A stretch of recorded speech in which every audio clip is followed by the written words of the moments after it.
What's up, guys? This is Gerald with Roman Roof Cleaning and Roof King Products. Hey, I have a lot of questions on how to operate these systems, so I wanted to show you. This is the 2-valve gesture, but it's going to work the same no matter if you get the Roof King one, the gesture, the 3-valve gesture, the remote gesture, any of those. Obviously, on the remote, you'll have the remote, you can turn it on and off, but the basic idea is the same. On an air system, the number one killer is moisture or water in the system. And so today it's raining and it's cold. Perfect day to show you guys how to run one. Now I'm going to go through this and show you with it not running, and that way you can kind of see what I do. But when I pull up to a job, the first thing I do is I pull the choke, crank the compressor, push the choke back in, let it sit there and run. As soon as I do that, I've had this one running, so it's got air in it. I crack both valves. I leave them open. Leave them open, let them, even while it's running, it's going to be forcing air out just like that. You want it to be forcing the air out. Right now there's no air in it. I mean, there's no water in it, so you don't see any moisture, but you want to always leave them cracked, let it run for a minute. What I typically do works out perfect is I crank my machine, I turn both of them a little bit open, not all the way, just enough, just a little bit where it's blowing out. And then I go pull my hose out, get my ladder set up. Then I come back and just close these petcocks, and then I go to work. That way, everything is out of the system. So obviously on these systems, they've got the air valve, which is here. And then it's got the on and off water, and then the on and off bleach.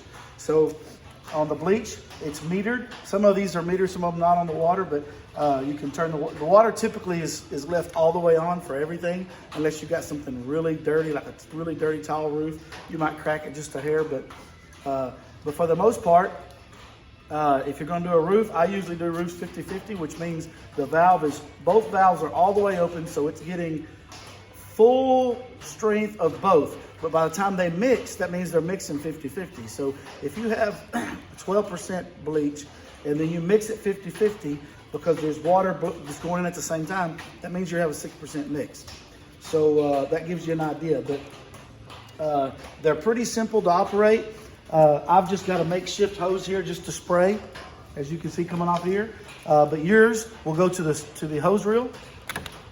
And then on the back side, it's got the connections. One of them just goes to the bleach, and one goes to the water. Let me get it around here where you can see it a little better. One hose goes, I've just got some buckets here for testing. So one goes down in the bucket all the way up, it just cam locks to it. It's pretty simple. Then you got the other one goes down into the bleach bucket. And then if you've got the 3-valve, then the other one goes down into the soap. So it's really simple on that. As far as the air goes, you just have one connection that goes here. I've just got this as a text hose. Two things you want to pay attention to. You do not want it to touch this little metal pipe right here. Oops. Because that metal pipe will it'll get really hot and it'll melt your hose. So don't touch that. Don't let your hose touch that. But I also recommend getting around 25 to 50 foot, because again, moisture in the line and really cold air is what you don't want to get in the valve on this pump. Because if you do, what happens is that valve sticks, and then it causes what they call a stall. So you'll be spraying, all of a sudden it'll just stop for a second. That's just all it is that valve. It's really cold in there, and when moisture gets in, it freezes that valve. So it stops just a second. Most of the time it'll just start right back up. That's the cool thing about having two pumps, is because usually they don't stall at the same time, so you'll never lose complete flow. You might just use a little bit of flow.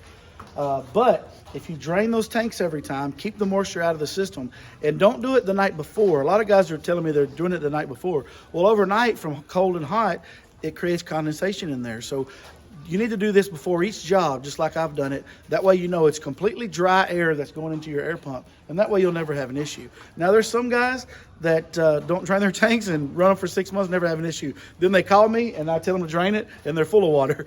But there's some guys like, theirs are dry, and they still have stalls. So you just got to make sure it's super dry. Other than that, once you get all the hoses hooked up, and then you get your hose reel hooked up over here, then literally all you do is just turn the valve on, and then you're pumping. So it's a pretty simple system to hook up. As far as mounting it, I've got another video for that. But it's just as simple as drilling you a couple holes and mounting it right to the handle. On the Roof King 1, I supply some longer studs so that you can mark it off and just slide it through some holes you drill there. But on these, it's best to mount them a little bit higher. And so, I leave it to where I don't put any holes. That way you can drill the holes where you want. So there it is, guys. If you guys have any questions, don't hesitate to reach out. There's nothing worse than you guys have one of my products and having trouble and don't know what to do. So make sure and reach out. It's going to hurt my feelings if you don't. So any other questions, make sure and let me know. Have a good one, guys.